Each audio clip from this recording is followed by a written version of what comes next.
Assalamualaikum warahmatullahi wabarakatuh. Waalaikumsalam warahmatullahi wabarakatuh. Alhamdulillahirabbil alamin wassalatu wassalamu ala asyrofil anbiya'i wal mursalin wa ala alihi wa sahbihi ajmain. Puji beserta syukur marilah sama-sama kita panjatkan kehadiran Allah Subhanahu wa taala yang mana oleh Allah telah memberi kita kesehatan sehingga kita dapat berkumpul di kantor kita tercinta SMP Negeri 3 Besangan Siblakrum, Kabupaten Biren. Salawat beriring salam, mari kita sanjung dan hadiahkan kehadiran Nabi besar Muhammad SAW yang mana oleh beliau yang telah membawa kita dari alam jahiliyah ke alam yang penuh dengan ilmu pengetahuan seperti yang sedang kita rasakan saat ini. Penghormatan saya kepada kepala sekolah SMP Negeri 3 Besangan Siblakrum dan kepada teman-teman yang sudah hadir pada hari ini dalam acara tema coaching menyebarkan pemahaman dan penerapan pengalaman budaya positif di lingkungan sekolah kita SMP Negeri 3 Besangan Siblakrum yang telah saya terapkan di kelas kita, di sekolah kita. Baiklah teman-teman, itulah tema kita hari ini, yaitu menyebarkan pemahaman dan penerapan pengalaman budaya positif. Nah, untuk susunan acaranya, yang pertama ada salam, sapa dan doa, kemudian ada ice breaking, selanjutnya pemaparan materi, pemutaran video proses restitusi guru dengan siswa, kesimpulan atau refleksi, terakhir doa penutupan. Untuk salam, sapa dan doa, sekarang kita lanjut ke doa. Baiklah teman-teman, sebelum kita mulai acara ini, untuk mengambil berkahnya, mari sama-sama kita awali kegiatan ini dengan membaca Al-Fatihah.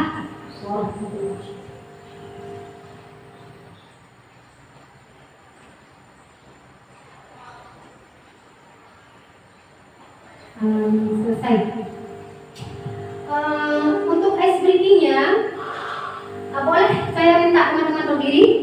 Nah, sebelum kita mulai acara, baiknya kita kembalikan fokus kita dulu ya. Ini ada ice breaking. Kalau saya sebut kepala, botak. Kalau baju, batik.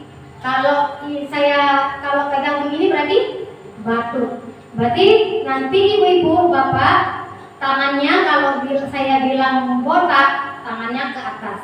Kalau saya sebut buat batik, tangannya pegang baju. Kalau saya sebut batuk, berarti gaya batuk. Ngerti ya ilmunya ya? Kita mulai teman-teman. Oke. Ini siap-siap ya. Jadi temponya lambat cepat. Sekali saya nanti berhenti, posisi tangan teman-teman jantung dulu. Saya mau lihat yang mana yang fokus, yang mana yang enggak ya. Oke, kita mulai ya. Saya enggak pakai gerakan. Teman-teman aja pakai gerakan. Saya cuma sebut aja. Oke, lanjut. Batik, batuk, botak. Batik, batuk, botak. Batuk, batik, botak. Botak, batuk, batik. Batik, batuk, botak. Botak, batik, batuk. Batuk, batik, botak. Mana yang botak ini? Ini yang botak siapa ini? Lagi berita botaknya nggak jelas nih. Berita sama Zuraidi. Oke, tepuk tangan untuk teman kita semua. Berarti banyak yang lebih fokus ya. Terima kasih ya. Silakan duduk kembali teman-teman. Oke. Jadi Bu Zuraidi tadi botaknya di sini. Oh, pegang baju ya? Berita botaknya batuk. Oke. Baiklah, itu tadi SD-nya teman-teman. Sekarang kita lanjut. Langsung aja kita masuk ke dalam materinya. Ini dia. Konsep inti budaya positif. Apa yang dimaksud dengan budaya positif? Budaya positif itu terdiri dari 8 poin yang harus kita terapkan di dalam lingkungan sekolah kita, supaya menciptakan siswa yang berkarakter sesuai dengan profil pelajar Pancasila. Yang pertama ada perubahan paradigma belajar, Yang kedua ada disiplin positif. Yang ketiga ada nilai-nilai kebijakan. Keempat, kebutuhan dasar manusia. Kelima, motivasi perilaku manusia. Keenam, posisi kontrol guru. Keyakinan kelas. Dan yang terakhir adalah segitiga restitusi. Langsung kita masuk ke poin pertama, yaitu perubahan paradigma baru. Nah, jadi maksudnya seperti apa? Selama ini pembelajaran dengan paradigma baru merupakan pembelajaran yang dirancang berdasarkan prinsip pembelajaran berdiferensiasi. Nah, ini maksudnya adalah pembelajaran berdiferensiasi, kita tidak memaksa siswa dengan kognitifnya yang misalnya siswa kita di dalam kelas itu ada 20. Jadi ada yang menguasai seni, ada yang menguasai olahraga, ada yang menguasai teknologi, tapi kita memaksa mereka harus bisa pelajaran matematika, semua harus bisa. Nah, kemudian juga yang dimaksud dengan diferensiasi adalah tingkat kemampuan. Teman-teman boleh memperhatikan di segitiga yang itu persegi-6. Itu dia profil pelajar Pancasila. Apa arti profil pelajar Pancasila? Karakter yang harus kita tumbuhkan kepada siswa kita di sekolah yang diharapkan oleh kurikulum merdeka. Apa saja? Yang pertama, beriman, bertakwa kepada Tuhan yang Maha Esa dan berakhlak mulia. Ya, yang kedua adalah mandiri, bernalar kritis, kreatif, gotong royong, dan berkebinekaan global. Ada 6 teman. Itu yang harus kita fokus sekarang, yang harus kita tumbuhkan kepada siswa kita.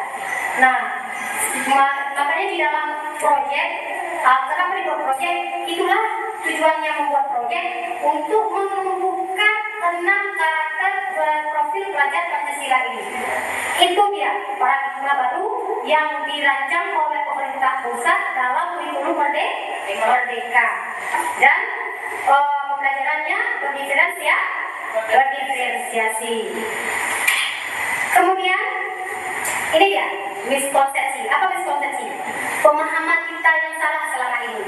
Kita mengontrol orang lain. Artinya kita mengontrol siswa kita di dalam kelas. Pokoknya kamu harus mengerjakan tugas yang ibu suruh PR. Kalau kamu nggak mau, kamu nanti kena hukum. Itu artinya kita kontrol siswa. Nah, itu miskonsepsi. Kemudian, coba lihat gambar di situ. Itu ada kunci, kemudian siswa kita di depan, dan yang di belakang itu selalu kita guru. Jadi kita memang mengontrol. Kuncinya ada di kita. Memaksa keadaanmu, murid harus mengikuti kemauan kita guru. Nah, ini ilusinya ya. Selanjutnya, nah ini dia perbandingan paradigma yang stimulus respon dengan teori kontrol. Yang selama ini kita terapkan sebelum kurikulum merdeka itu stimulus respon. Apa sih stimulus respon? Realitasnya kebutuhan kita sama. Berarti maksudnya kalau misalnya dalam kelas siswa semua sama, harus bisa. Kalau kita hari ini mengajarnya tentang present continuous, itu harus semua bisa kita paksa, pokoknya harus bisa. Kalau bisa harus bisa. Itu artinya realitas kebutuhan kita sama. Itu kan yang kita terapkan selama ini. Nah, padahal kalau dari kontrol, realitasnya adalah kebutuhan kita berbeda. Anak-anak itu berbeda tingkat kecerdasannya. Kemudian ada semua orang melihat hal yang sama. Kalau teori kontrol, setiap orang memiliki gambaran berbeda. Karena itu kan tadi, kontrol itu ada pada diri masing-masing. Kemudian kita mencoba mengubah orang agar berpandangan sama dengan kita. Kalau teori kontrol, kita berusaha memahami pandangan orang lain tentang dunia.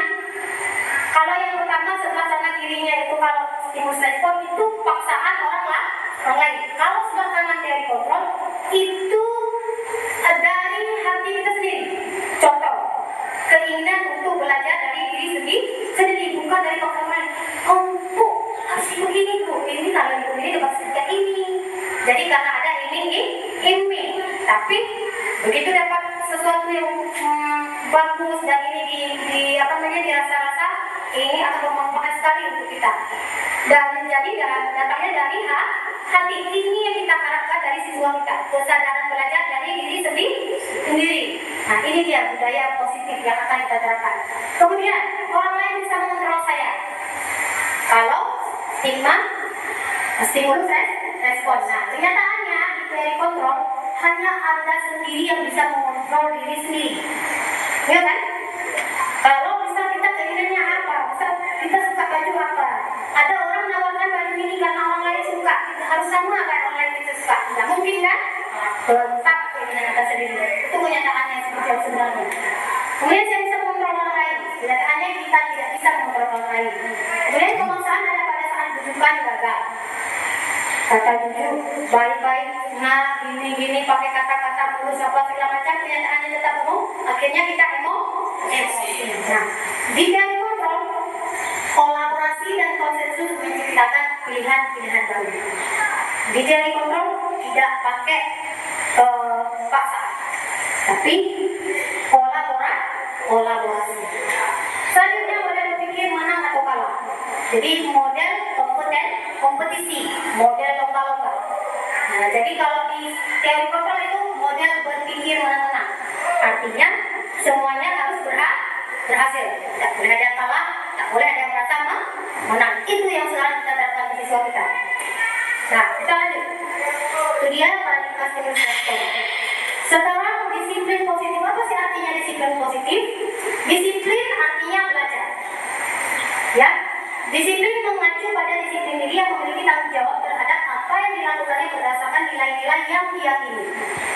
Nah, disiplin ini adalah seperti yang saya bilang tadi adalah kesadaran datang dari diri sendiri untuk bertanggung jawab, bukan dari peraturan yang dipaksakan oleh sekolah ataupun instansi.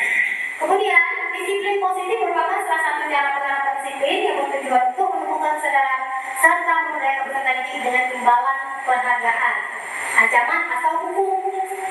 Nah, ini dia. Selama ini kita memberi imbalan, mengancam dan menghukum. Nah, sekarang kita ubah paradigma kita. Disiplin itu adalah kesadaran dari diri sendiri. Bagaimana caranya? Itu dari kita guru. Bagaimana caranya sekarang kita menumbuhkan kesadaran diri dari kita sendiri dulu, kemudian baru kita terapkan kepada siswa kita. Nah, sebagai pendidik, tujuan kita adalah menciptakan peserta didik yang memiliki disiplin diri sehingga mereka berperilaku mengacu pada nilai-nilai kebajikan universal dan memiliki motivasi intrinsik dalam perubahan perilaku ke arah yang lebih baik. Intinya, teman-teman, di sini kita sebagai guru sekarang tidak boleh memaksa dan tidak boleh menghukum, apalagi mengancam ya. Tapi bagaimana caranya sekarang kita menumbuhkan rasa kesadaran dari diri murid dengan tidak menggunakan kekerasan ataupun kata-kata yang negatif. Nah, sekarang lanjut nilai-nilai kebajikan. Nilai yang disepakati bersama, lepas dari suku bangsa, agama, bahasa maupun latar belakang. Contoh nilai kebajikan institusi atau organisasi yaitu hasil pelajaran Pancasila, Ibu Primary Years Program (PYP), kemudian keterampilan hidup life skill. Iya. Kalau profil pelajaran Pancasila itu jelas sekali seperti yang saya sebutkan tadi tentang itu ada beriman bertakwa, berakhlak mulia, kebinekaan global, gotong royong, mandiri kreatif dan bernalar kritis. Ini contoh nilai kebajikan yang harus kita tumbuhkan di dalam sekolah. Kemudian ada PYP, toleransi, rasa hormat, integritas, mandiri, menghargai, antusias, empati, pengetahuan, kreativitas, bersama, penyendiri, dan komitmen. Untuk keterampilan hidupnya sendiri dapat dipercaya, lembut hati, berdengar aktif, tidak merendahkan orang lain, dan memberikan yang terbaik dari diri. Mudah-mudahan teman-teman semua ini mampu kita tumbuhkan dengan proses budaya positif ini, mampu kita tumbuhkan nilai-nilai kebajikan ini dari hati murid kita. Pertama kita dulu, kemudian tertransfer kepada siswa kita. Selanjutnya, kebutuhan dasar manusia. Nah, kebutuhan dasar manusia inilah yang membuat siswa kita bertingkat. Karena kenapa? Karena Siswa kita kebutuhan dasarnya tidak terpenuhi. Ketika kebutuhan dasar tidak terpenuhi, maka akan bertingkah yang tidak baik. Apa itu? Apa saja kebutuhan manusia? Ini tidak hanya murid, ini kita semua, baik tua muda. Inilah kebutuhan dasar kita yang harus kita ketahui. Kalau ini tidak terpenuhi, maka akan timbul tingkah laku yang negatif. Apa saja? Pertama, bertahan hidup. Untuk bertahan hidup kita memerlukan makanan, pakaian, tempat tinggal, keamanan, kesehatan. Makanya di dalam kelas pastikan dulu sebelum kita mengajar. Sudah sarapan belum? Ya, kita tanyakan dulu siswa kita. Kemudian pakaiannya, gimana pakaiannya? Apakah dia punya baju sekolah atau sepatu sekolah? Jangan-jangan dia pakai sendal ke sekolah. Kita kasih merah aja. Ternyata dia tidak punya sepatu dan orang tuanya di bawah, bapak ekonominya di bawah untuk kemiskinan. Jadi harus kita pastikan. Selanjutnya tempat tinggal, jangan-jangan dia tinggalnya entah di mana, tinggal dengan nenek, tinggal dengan tante, tinggal dengan siapa. Sudah aman belum dia tinggal di situ? Jangan-jangan dia tertekan. Kalau dia mau pulang, akhirnya dia tidak, ataupun bertingkah. Ternyata dia butuh kasih sayang. Itu juga harus dipastikan. Kadang-kadang dia tinggal dengan orang tua, tapi dia tertekan. Jadi itu juga harus dipastikan dulu. Nah, kemudian keamanan kesehatannya juga. Lanjut, yang kedua, apa kebutuhan dasar kita? Kasih sayang dan rasa diterima. Nah, itu. Ya. Jadi kita jangan ada lagi memilih-milih ini siswa ini pintar, siswa ini kaya, siswa ini, jangan lagi ada begitu. Karena kalau begitu, maka akan timbul rasa cemburu di antara sesama murid. Nah, nanti mereka akan merasa tidak diterima, tidak dipedulikan, akhirnya bertingkah. Nah, kemudian lanjut penguasaan. Penguasaan apa? Harga diri. Penguasaan, keinginan untuk dianggap. Jadi ada siswa kita di kelas sama-sama mengerjakan tugas. Tapi dia banyak salahnya. Tapi kita sudah melihat proses dia sama seperti teman dia yang kita.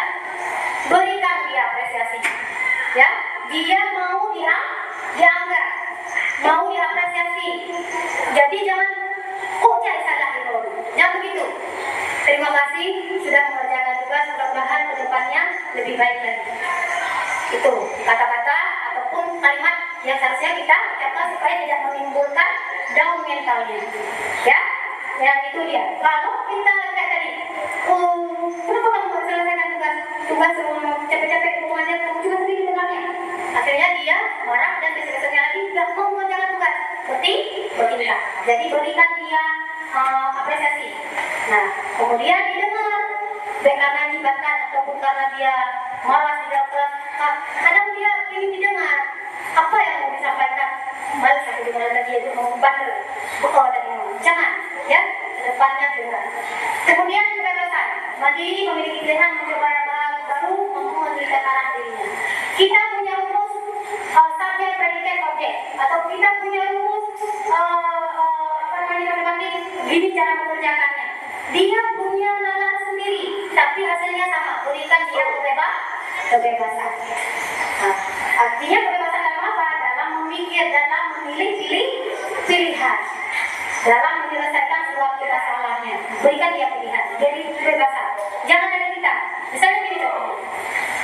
Kamu hari ini terlambat. Kamu kalau terlambat, kamu harus nulis 100 halaman. Nah, itu kita yang paksa. Tapi boleh dia pilihan sendiri. Kamu hari ini terlambat.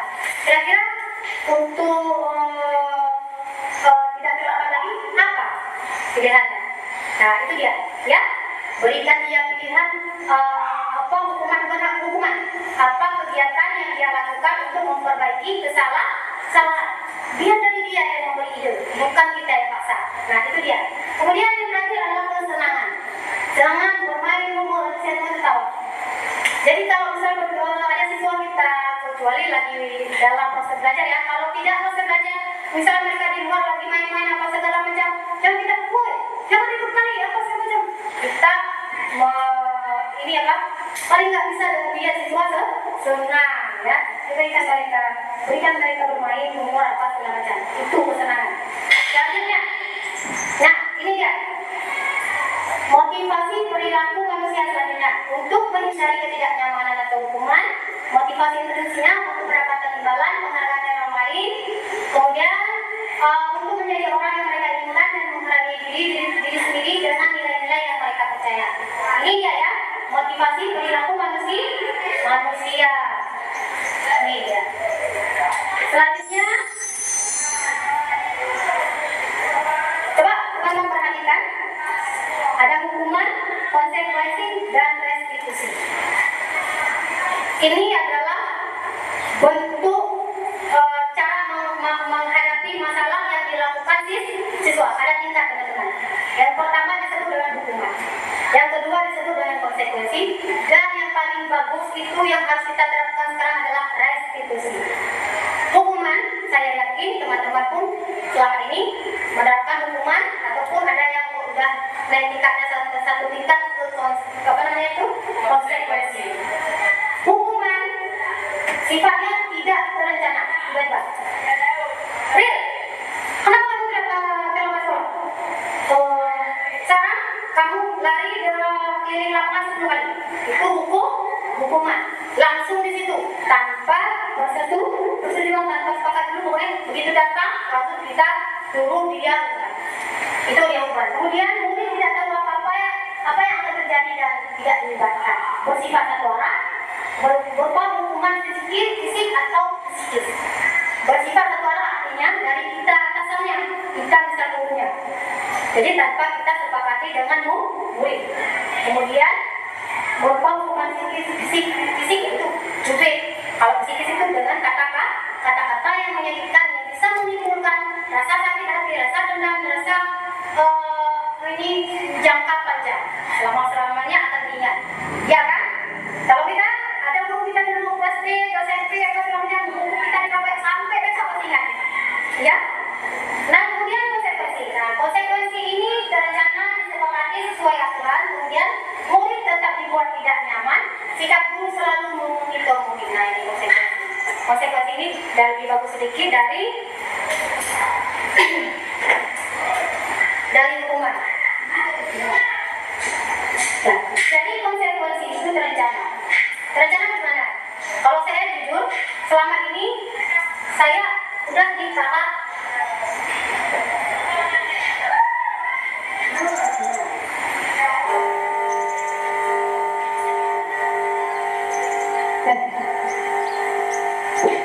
teman-teman, selama ini saya sudah di tahap yang disebut konsekuensi.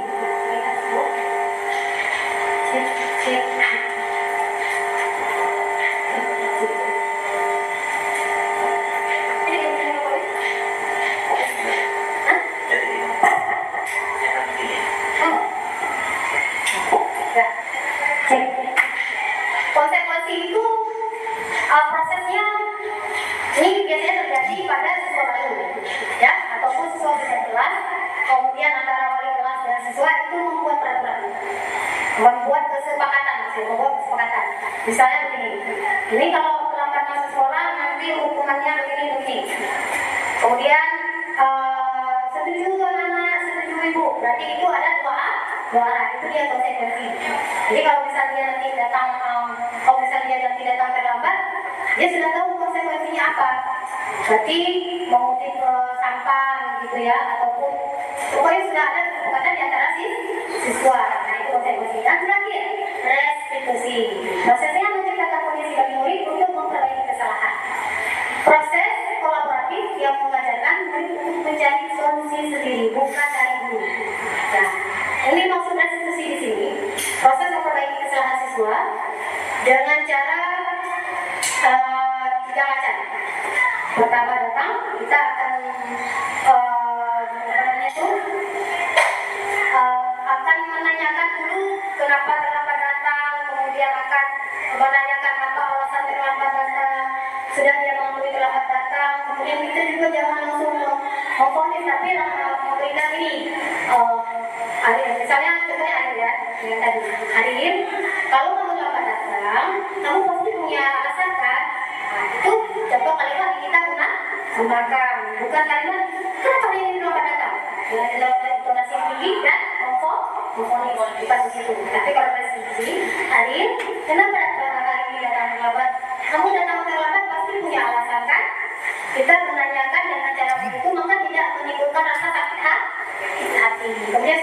baru kita tanya keyakinan kelas. Karena kan kita udah buat keyakinan kelas atau keyakinan kelas. Kamu lambat datang, kira-kira keyakinan kelas apa yang sudah kamu langgar? Gitu. Oh, disiplin bu, gitu ya. Kalau disiplin, solusi apa untuk memperbaiki supaya kamu tidak datang terlambat lagi? Kira-kira kamu mau ngapain? Pasti nanti siswa kita akan berpikir, saya bu akan tidur cepat, malamnya bu. Kan tadi kita menanyakan apa alasan dia terlambat. Itu dia restitusi. Nah, selanjutnya 5 posisi kontrol guru. Ini maksudnya seperti apa?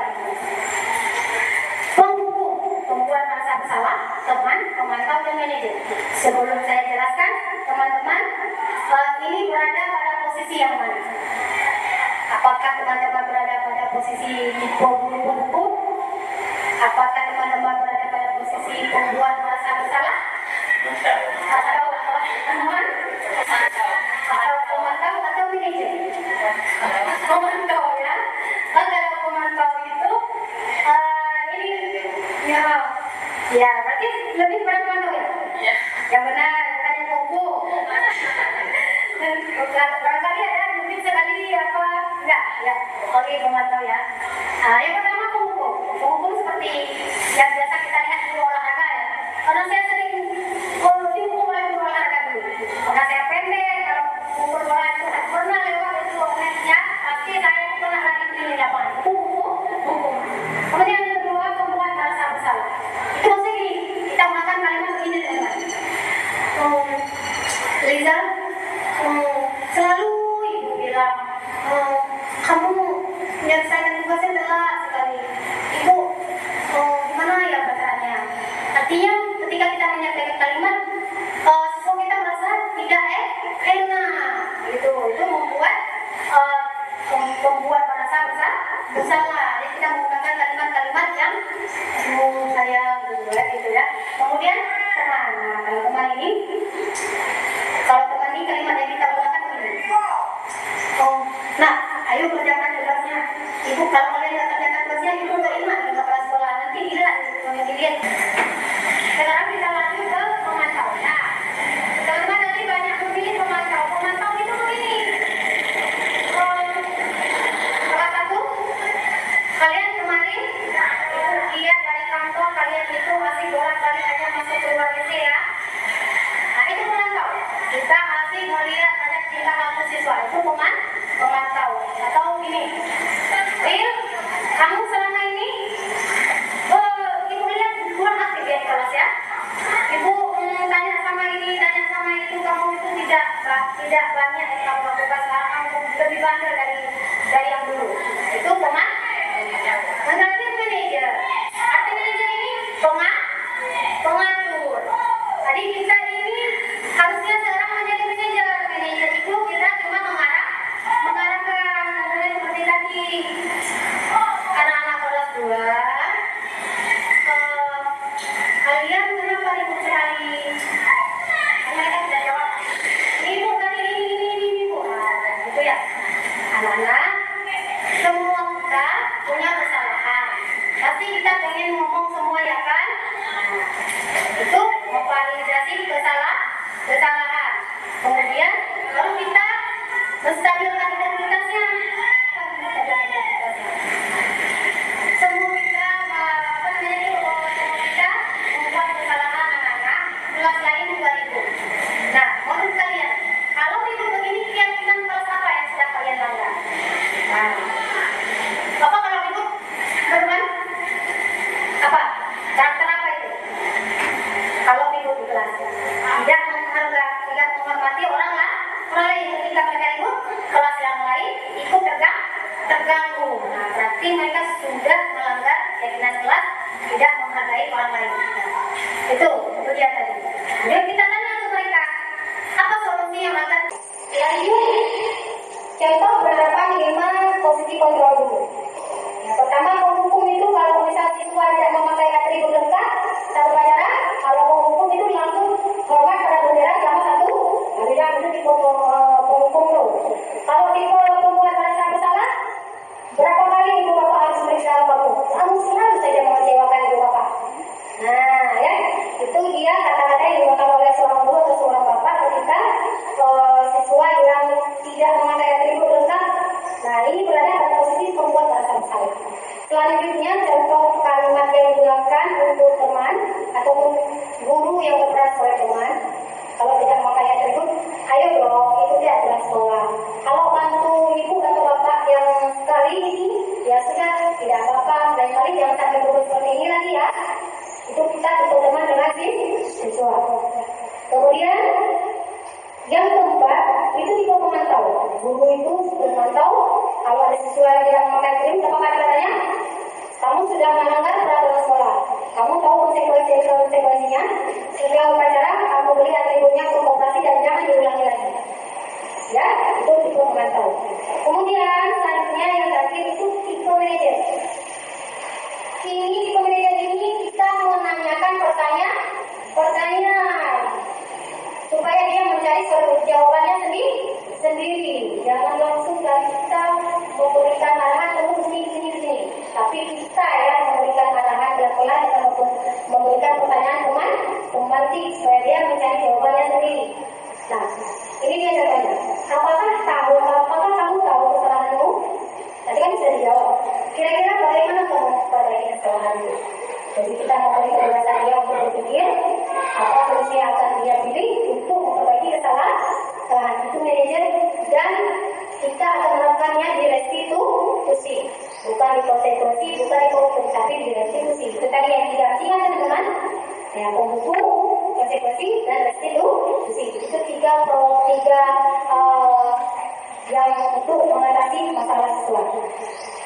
Selanjutnya, nah, sekarang teman-teman saya punya 5 kalimat yang sudah saya rangkai di sini.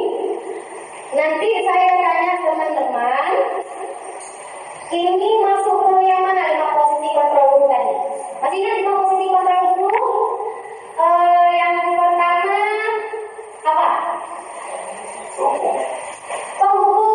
Yang kedua pemantau. Yang ketiga restitusi. Apa? Yang ketiga teman. Yang keempat manajer. Yang kelima satu lagi pembuat merasa bersalah. Ulangi sekali lagi teman-teman ya. Ada posisi manajer. Yang pertama kali pembuku, kemudian pembuat merasa bersalah, kemudian posisinya ada pemantau, kemudian ada teman dan manajer. Nah, yang pertama, ini teman-teman saya lihat stiker. Silakan teman-teman mencatat nanti di stiker ini kira-kira kalimat yang saya tampilkan di layar. Ini menunjukkan posisi kontrol yang mana. Setelah teman-teman mencatat, silakan teman-teman menempelkannya di kertas pleno yang sudah saya sediakan. Baik, silakan.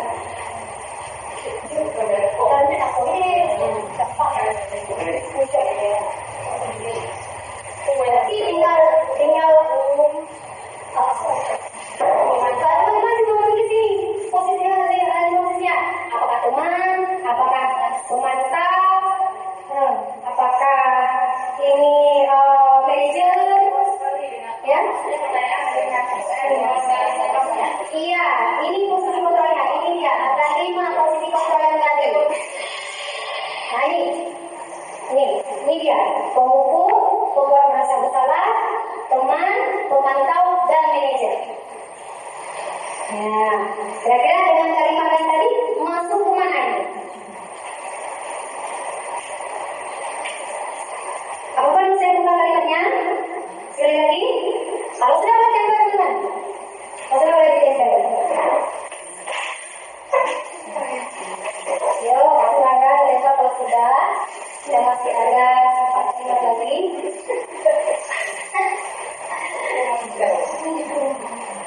Ya.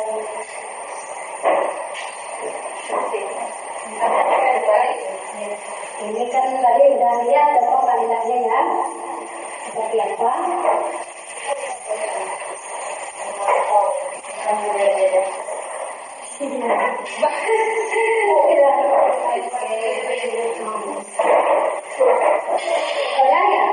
Sekarang kita lanjut ke kalimat yang kedua.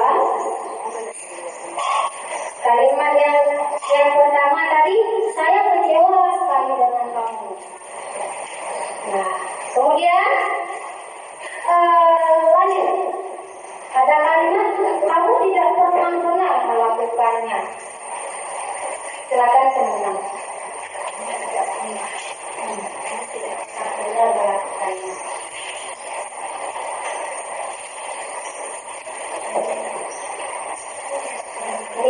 Ini yang bagian video nanti kalimat yang satu, yang kedua.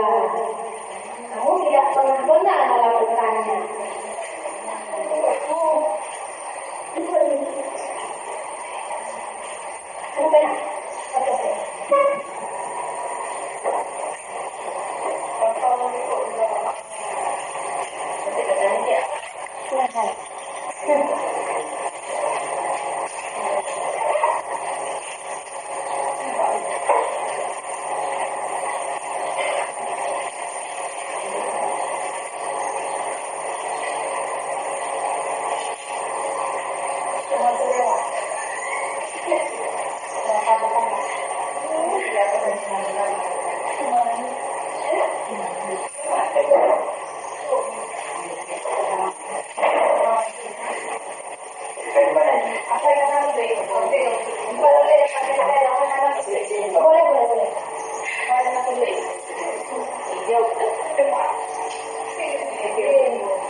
Kalimat yang keempat itu yaitu apa rencana untuk menyelesaikan masalah ini?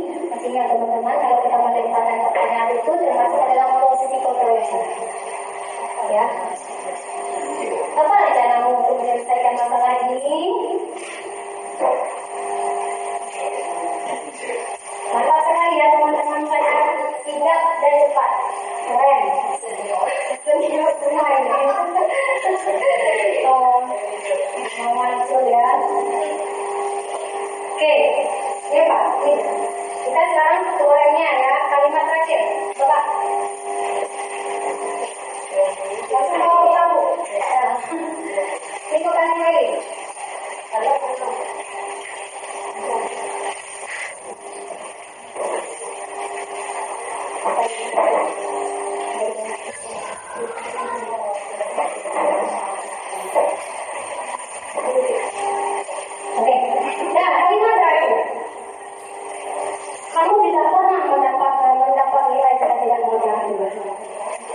informasinya aja begitu ya.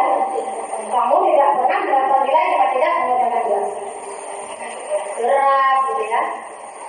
Jadi kira-kira itu posisi kontrol kita sebagai apa? Apakah pembuku, apakah teman, apa? Kalau ada kalimat begitu keluar dari mulut kita sedang merasa tidak berada di kamu tidak pernah membuat tidak, kamu tidak pernah mendapat nilai jika tidak mengerjakan tugas. Lancar lo ya. Ya. Oke.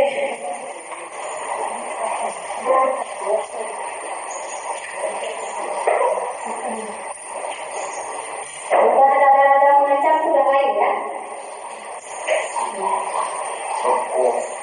Oke.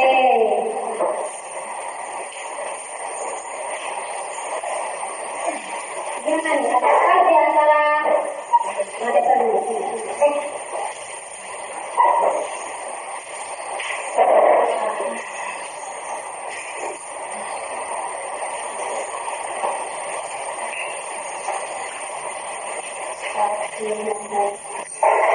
Ya.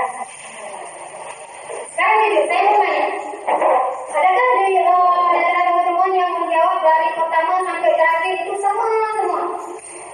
Atau berbeda pilihan? Berbeda pilihan ya? Kemudian lagi, ada nggak di antara teman-teman yang menjawab 5 bentuk kalimat dengan 5 posisi kata yang berbeda? Ada nggak? Ataupun ada yang 2 yang sama? Ataupun ada yang galau? 2 yang sama. Oh, galau ya kalimatnya ya? Itu galau kalimatnya. Baiklah.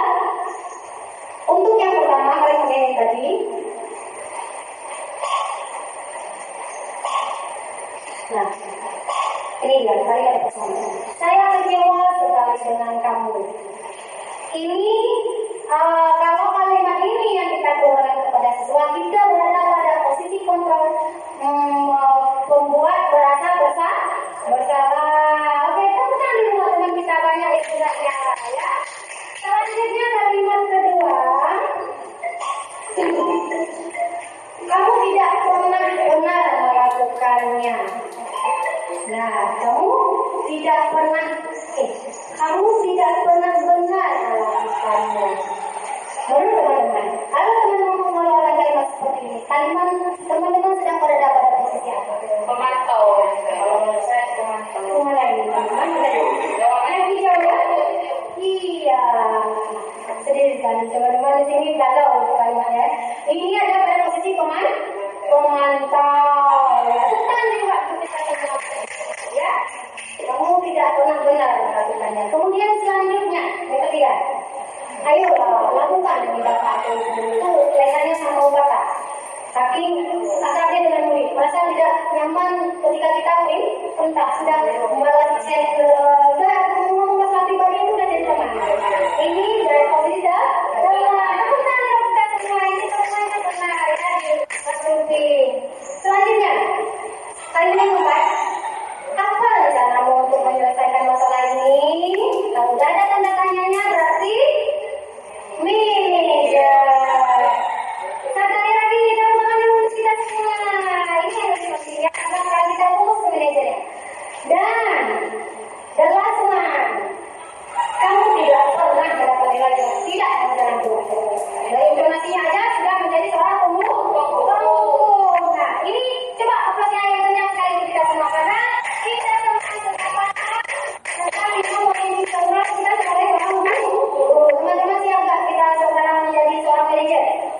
Tidak lagi kita mengganti murid, tidak lagi mengeluarkan kata-kata, apalagi mencuri atau memukul ya. Sekarang siap ya, siap teman-teman semua belum siap? Siap. Kita sekarang ini dan kita menyelesaikan masalah dengan solusi yang dicari oleh siswa. Oke.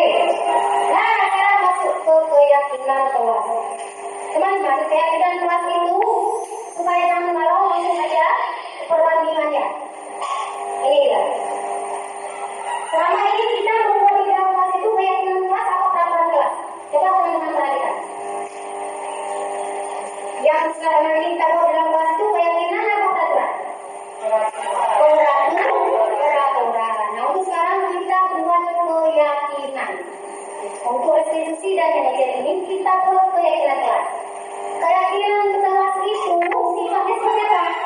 Abstrak, artinya tidak panjang lebar dia kalimatnya. Jadi ketika kita tanya kepada siswa, kamu sudah melanggar peraturan, apa peraturan yang sedang melanggar? Jadi memikir dulu panjang lebar apa ya kalimatnya yang saya sudah langgar. Tapi kalau misal keyakinan satu kata, abstrak, misalnya abstrak itu artinya singkat, tidak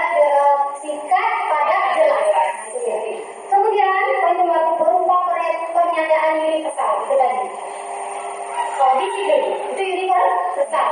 Ya. Kemudian dibuat dalam pernyataan positif, bukan negatif. Artinya kalau negatif disiplin, berarti kalau negatifnya tidak disiplin. Jadi kita dengan jelas tidak boleh menggunakan kata tidak, tapi langsung aja disiplin. Satu kata disiplin. Kemudian sedikit saja yang mudah diingat, sesuai dengan kondisi kelas dan sekolah sehingga mudah diterapkan. Ini kita sepakat di dalam kelas. Apa aja di dalam kelas yang harus kita terapkan? Disiplin Bu, menghormati Bu, taat aturan Bu.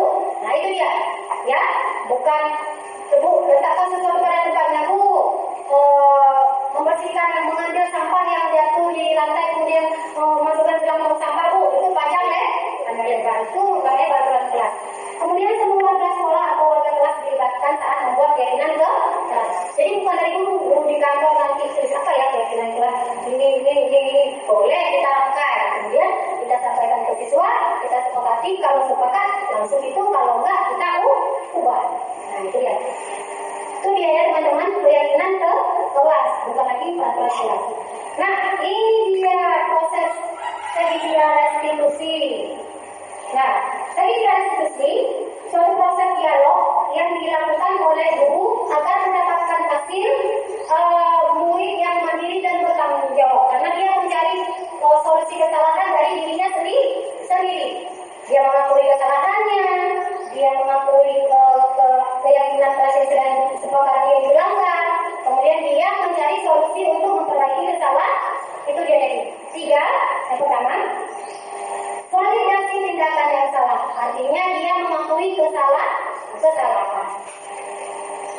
Bukan, pertama itu menstabilkan tindakan. Maaf ya, yang pertama adalah menstabilkan identitas. Apa maksudnya menstabilkan identitas?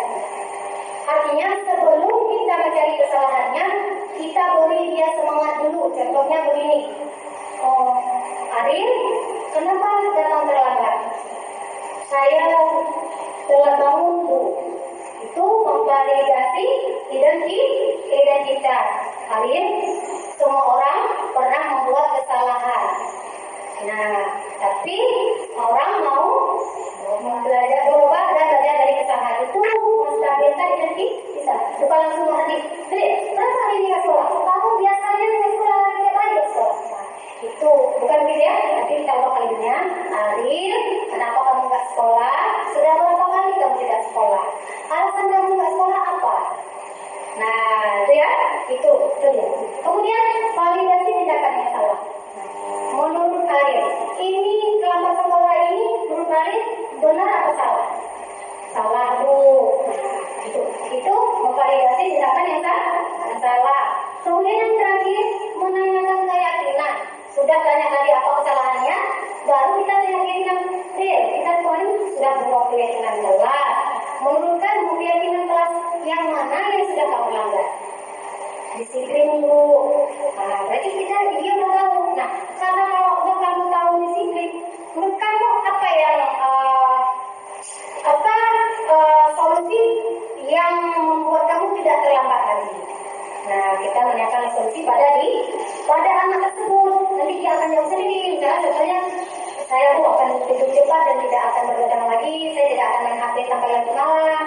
Kemudian saya nanti akan minta bantu orang tua saya untuk kemudian saya di waktu pagi biar saya tidak sekolah. Itu salah satu kalimat ataupun narasi yang akan dikeluarkan oleh siswa kita untuk menyelesaikan masalah. Nah, jadi ya, kita tahu kalimat yang kita gunakan menstabilkan identitas. Yang pertama, ingat teman-teman, saya tidak situ menstabilkan identitas dulu, jangan langsung menanyakan keyakinan kelas ataupun memvalidasi tindakan yang salah. Tapi stabilkan identitas dulu, artinya tak pakai semangat ini, berikan dia semangat dulu. Contoh kelima, berbuat salah itu wajar. Kemudian tidak ada manusia yang sempurna. Ibu juga pernah melakukan itu. Ibu tidak mau mencari siapa yang salah, tapi ibu ingin mencari solusi dari permasalahan ini. Kamu berhak atas itu. Itu adalah contoh kalimat ketika pertama sekali kita mengajak siswa untuk melakukan konsultasi. Nah, oke, selanjutnya barulah kita validasi tindakannya apa yang salah yang dilakukan. Contoh kalimat yang kita gunakan apa ini dia? Kamu pasti punya alasan mengapa melakukan hal itu kan? Nah, padahal kamu bisa melakukan yang lebih buruk dari ini ya. Artinya kita, kamu melakukan kamu buruk ya. Nah, itu kalau misal buruk kan. Tapi kalau di sini kita balik. Padahal kamu bisa melakukan yang lebih buruk dari ini ya. Berarti dia hari ini tidak terlalu buruk. Nah, kemudian kamu patut bangga karena telah melindungi sesuatu yang penting buatmu. Artinya itu memvalidasi ucapan yang salah itu sambil kita menaikkan derajatnya, tidak menurunkan derajatnya. Kamu melakukannya karena mempertahankan sesuatu yang penting bagimu. Ya, itu contoh validasi ucapan yang salah. Selanjutnya tadi menaikkan nilai-nilai kelas bagaimana? Apa keyakinan kelas kita? Nilai-nilai apa yang telah disepakati bersama? Seperti apa gambaran membuat kelas sebuah kelas yang ideal menurut kamu? Kamu ingin menjadi orang yang seperti apa? Itu adalah menanyakan keinginan ke kelas kalian sendiri. Nah, teman-teman di sini saya punya satu video yang sudah saya terapkan, tapi maaf sini formunya kemarin saya kurang ini, jadi filmnya agak kurang besar ya. Tapi inilah contoh restitusi yang sudah saya terapkan kepada siswa kita yang melakukan kesalahan gitu ya. Baiklah, teman-teman boleh menontonnya. Kenapa sering datang terlambat? Ibu dapat informasi dari guru piket, Ariel sering datang terlambat. Kurang tidur tuh. Kurang tidur kenapa? Kurang tidur. Sering bergadang malam. Sering bergadang malam. Itu manusiawi ya. Semua manusia pernah membuat kesalahan. Yang penting kita belajar dari kesalahan dan berusaha untuk memperbaikinya. Setuju nggak? Kita cari solusi bersama ya. Ariel, kalau Ariel sering datang terlambat, pasti punya alasan kan? Kenapa Ariel sering datang terlambat? Ariel, menurut kamu sudah berapa kali datang terlambat? Sudah 3 kali bu. Sudah 3 kali. Menurut Ariel, sering datang terlambat itu suatu kesalahan bukan? Ya bu. Ya, Ariel, kalau berbuat kesalahan, menurut kamu keyakinan kelas kita yang mana yang sudah kamu anggap? Disiplin bu. Disiplin, betul. Disiplin itu penting nggak buat Ariel? Penting bu. Membuat saya datang setelah tepat waktu dan bisa menghargai waktu. Iya, betul. Terus juga disiplin bisa menghargai orang-orang di sekitar kita, kemudian bisa melatih kita menghargai orang lain dan rasa peduli juga. Iya bu, saya sering terlambat. Saya mohon maaf. Iya, nggak apa-apa.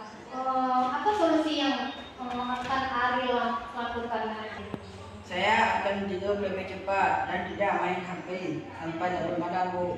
Iya, baik. Jika baik kamu sudah kamu lakukan dan minta maaf dan kamu sudah mencari solusinya untuk tidur tepat waktu dan akan bekerja sama dengan orang tua supaya nanti ibu atau bapak bisa membangunkan Ariel di pagi hari untuk pergi sekolah. Baik bu. Ya, terima kasih Ariel sudah bekerja sama dengan ibu mencari solusi dari terlambatnya Ariel. Nah, lain kali jangan diulangi ya. Ya bu. Ya, Ariel boleh kembali ke kelas ya. Terasa kita sudah ujung acara. Namun sebelum acara ini ditutup, terlebih dahulu saya minta teman-teman untuk bertanya dan memberi tanggapan tentang materi yang sudah saya paparkan tadi. Baiklah, teman-teman, ada yang ingin bertanya ataupun memberi tanggapan? Silakan. Oh, ada yang Pucun Fajri. Baik Pucun, silakan Bu, tanyakan Bu, mau bertanya tentang apa?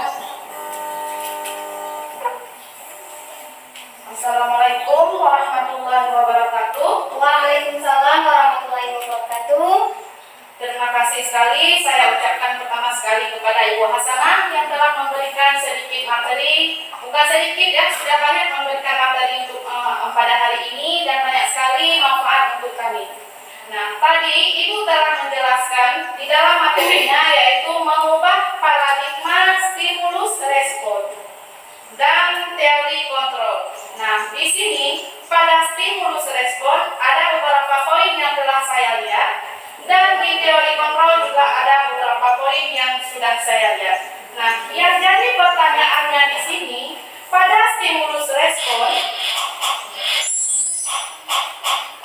Yang jadi pertanyaan saya pada stimulus respon, yaitu pemaksaan ada pada saat bujukan gagal. Nah, di situ ada di stimulus respon, Bu ya. Nah, di teori kontrolnya ada kolaborasi dan konsensus menciptakan pilihan-pilihan baru. Nah, di mana perbedaan antara stimulus respon dengan teori kontrol yang ada pada poin-poin yang telah Ibu sampaikan tadi? Itu saja yang ingin saya terima. Itu contoh-contoh dari poin tersebut. Itu saja. Terima kasih. Baik, terima kasih kita ucapkan kepada Ibu Fajriati sudah memberikan pertanyaan terkait perbedaan antara stimulus respon dan teori kontrol. Dan Ibu tadi berfokus kepada pemaksaan ada pada saat bujukan gagal dan kolaborasi dan konsensus menciptakan pilihan-pilihan baru, gitu ya Bu? Iya. Ini langsung kita jawab atau ada pertanyaan dulu, kita kumpulkan pertanyaannya dulu? Jawab dulu, baiklah. Nah, Ibu, jadi stimulus respon itu adalah ini paradigma kontrol ataupun paradigma yang selama ini kita terapkan. Ya, selama ini kita terapkan. Pemaksaan ada pada saat bujukan gagal. Jadi selama ini kita di dalam kelas contohnya seperti ini. Nah, dengan ada intonasi nada yang rendah. Nah, jangan lupa memberi R ya. Ataupun, nah, silakan kerjakan tugas ini dari nomor 1 sampai 10. Bagus-bagus kita bilang. Kemudian sekali lagi besoknya kita masih tahu lagi. Bosan nggak? Bosan ya? Karena dia tidak berubah. Akhirnya kita memaksa, ya, memaksa gimana? Dengan mengancam. Akhirnya mengancam. Nah, itu dia stimulus respon. Realitasnya kita mencoba mengubah orang agar berpandangan sama dengan kita. Jadi orang lain bisa mengontrol saya. Artinya kita mengontrol orang lain. Kita menganggap bahwa kita mampu mengontrol orang lain. Itu tadi siswa kita paksa dia supaya dia mengikuti kata-kata kita. Itu stimulus respon. Nah, kalau teori kontrolnya, cara kita menyuruh siswa menyelesaikan masalahnya dengan cara kolaborasi, menciptakan pilihan-pilihan baru. Siapa yang menciptakan pilihan? Siswa sendiri. Dengan cara kolaborasi dengan temannya ataupun dengan guru. Seperti tadi, kita sebagai guru hanya sebagai manajer, memberi pertanyaan, mengajukan pertanyaan. Berarti siswa itu mencari solusi dari apa? Iya. Misalnya contoh tadi kasusnya mengerjakan tugas, dia tidak mengerjakan tugas ya. Jadi kita pakai cara kolaborasi. Nah, misalnya gini, namanya siapa, sebut aja namanya Lia. Lia, kamu kalau tidak mengerjakan tugas, Lia begini dulu. Kalau dari segi institusi, yang pertama dulu kita memvalidasi identitas. Identitas itu gini, ya, semua orang pernah melakukan kesalahan ya. Kemudian tindakan yang salah apa? Dia tidak malas mengerjakan tugas dari 1 sampai 10. Apa alasannya? Itu menanyakan kesalahan. Itu validasi tindakannya yang salah. Itu. Jadi kata-kata yang digunakan, dia, kamu tuh tidak mengerjakan tugas dari 1 sampai 10. Apa alasannya? Jadi dia kan akan mencari jawaban sendiri. Yang ketiga, tanyakan keyakinan kelas. Kalau dia tidak mau mengerjakan tugas, apa yang sudah dia langgar? Hadir enggak buat teman yang lain? Teman yang lain mengerjakan tugas, dia tidak hadir enggak buat yang lain? Berarti keadilan ataupun menghormati, itu dia. Nah, dia kolaborasi itu, kita beri pilihan kepada siswa, dia yang mencari solusi. Kalau yang di stimulus respon itu, kita yang bujuk dia, kita bujuk dia capek, kita paksa. Kalau kamu mengerjakan tugas, nggak ada nilai yang ibu kasih. Nanti nilai di rapor kamu ibu kasih nol. Nah, itu dia Bu. Bisa ibu terima? Ada teman lain yang mau menambahkan? Sedikit lagi Bu, boleh? Boleh? Boleh ibu? Nah, seperti yang telah Ibu berikan contoh tadi. Misalnya, si anak itu tidak mau juga mengerjakan tugasnya. Apakah bisa kita minta sama anak tersebut hukuman apa yang akan Ibu berikan jika kamu tidak mau juga menyelesaikan tugas yang Ibu berikan itu saja. Berarti, nah, dalam restitusi itu, restitusi itu adalah cara kita mencari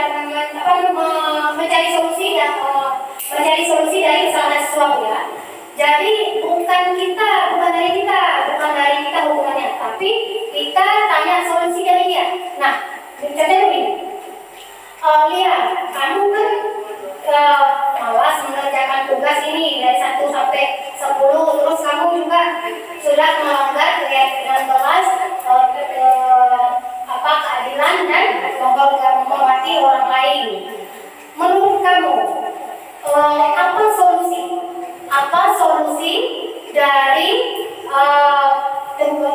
solusi dari permasalahanmu supaya permasalahan ini tidak terulang lagi? Itu kalimat yang kita ajukan kepada siswa supaya dia pikir sendiri, apa ya kira-kira yang harus aku lakukan supaya aku tidak mengulang lagi kesalahan ini. Jadi solusinya dari siswa, bukan dari kita guru. Dia yang buat salah dan dia yang harus memperbaiki kesalahannya. Kita tetap harus membimbing manajer dan tetap harus memancing jawaban dari siswa. Pokoknya dia harus mencari solusinya sendiri, jangan dari kita. Kita hanya memberi bimbing. Nah, itu dapat Bu ya? Ya, terima kasih banyak Bu. Tepuk tangan dulu buat Bu. Selanjutnya ada pertanyaan lagi? Ada Bu. Silakan. Assalamualaikum warahmatullahi wabarakatuh. Salam warahmatullahi. Saya cuma ingin bertanya, apakah ini tentang pembelajaran ya? Ada tiga pengumuman, ada restitusi, ada restitusi. Apakah Ibu bisa menjelaskan lagi tentang restitusi? Karena mengenai restitusi masih mengerti. Oh iya, berarti mengenai penjelasan ulang tentang restitusi. Terima kasih. Assalamualaikum warahmatullahi wabarakatuh. Waalaikumsalam warahmatullahi wabarakatuh. Baik, berarti penjelasan ulang tentang restitusi. Seperti yang dilihat di dalam slide saya, di situ ada hukuman, konservasi, dan restitusi. Kalau ini tiga-tiganya ini adalah bentuk penyelesaian masalah yang dilakukan oleh siswa. Jadi kalau dari hukuman itu berarti secara tiba-tiba dan bisa menyakiti fisik ataupun psikis. Kemudian kalau konsekuensi itu disepakati peraturannya. Nah, yang restitusi ini proses menciptakan kondisi bagi murid untuk memperbaiki kesalahan sendiri. Jadi ini idenya bukan dari kita. Ini tadi terkait sekali dengan pertanyaan dari Ibu Fajriati. Restitusi ini adalah proses yang kita lakukan secara kolaboratif dengan siswa. Kita ajak siswa, kalau misalnya dia melakukan kesalahannya secara pribadi sendiri, itu kita ajak ke ruangan yang jauh dari keadaan yang lain secara pribadi. Nah, kita konsultasi secara kolaboratif, itu kita cari solusinya sama-sama dengan mengajukan pertanyaan dan kita gurunya hanya membimbing sebagai manajer. Jadi kita tanya dulu kesalahannya. Sebelum menanya salah, kita validasi dulu menstabilkan identitas. Maksudnya beri dia semangat dulu, jangan langsung no. Karena dia kan merasa bersalah, dan ketika dia merasa bersalah, kalau dipanggil ke kantor pasti jantungnya deg-degan ya kan. Nah, untuk menstabilkan jantungnya, kita beri dia semangat dulu. Nah, kamu sering datang terlambat. Apa alasan kamu sering datang terlambat? Tanya dulu alasannya. Itu adalah menstabilkan identitas. saya udah karena begadang malam, saya telah tidur. Nah, kemudian ataupun saya nggak ada yang antar, saya jauh dari sekolah, saya jalan kaki. Itu memvalidasi tindakan yang salah. Kemudian kita buat masalah identitas. Kemudian kita itu tindakan yang salah apa? Bu, nah kenapa kamu sering datang terlambat? Kenapa kamu sering datang terlambat? Jadi dia sudah menjelaskan ya keterlambatannya. Nah, kalau kamu datang terlambat itu menurut kamu benar apa salah? Salah, Bu. Dia mengakui salah. Nah, pokoknya kita sebagai guru mengajukan pertanyaan, dia yang menjawab. Dan terakhir kita tanya keyakinannya, keyakinan kelas yang sudah kita disepakati. Apa keyakinan kelas yang sudah kamu belajar? Disiplin, Bu, sudah jawab. Nah, kamu sudah tahu apa kesalahan kamu dan keyakinan apa yang sudah kamu belajar. Sekarang kamu cari solusinya, saya. Kita cari solusi sama-sama. Menurut kamu, solusi apa supaya kamu tidak terlambat ke sekolah lagi? Jadi kita lemparkan pertanyaan, biarkan siswa yang memikirkan solusi. Itu Bu ya, kita sebut dengan restitusi prosesnya. Kita sebagai manajer, sebagai guru mempunyai juga pertanyaan, dan siswa yang mencari solusi. Itu yang akan kita terapkan di sekolah sekarang ya Ibu ya. Sepakat kita ya? Amin. Oke.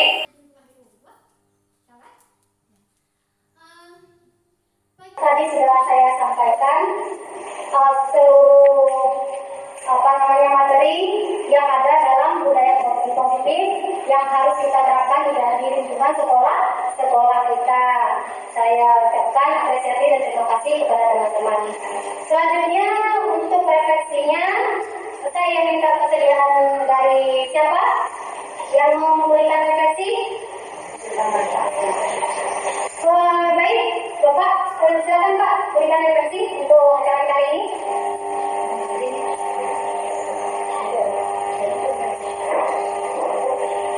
Baik, Assalamualaikum warahmatullahi wabarakatuh. Waalaikumsalam warahmatullahi wabarakatuh. Jadi setelah kita mempelajari masalah penerapan disiplin positif, jadi saya mendapatkan ilmu di sini berdasarkan yang sudah dipaparkan oleh teman kita. Jadi kesimpulannya saya dapat memahami betapa kita yang selama ini yang kita lakukan ada kurang tepat kalau kita berkomitmen pada pembelajaran pada ini yang sebenarnya itu kurang tepat dan perlu kita perbaiki di depannya.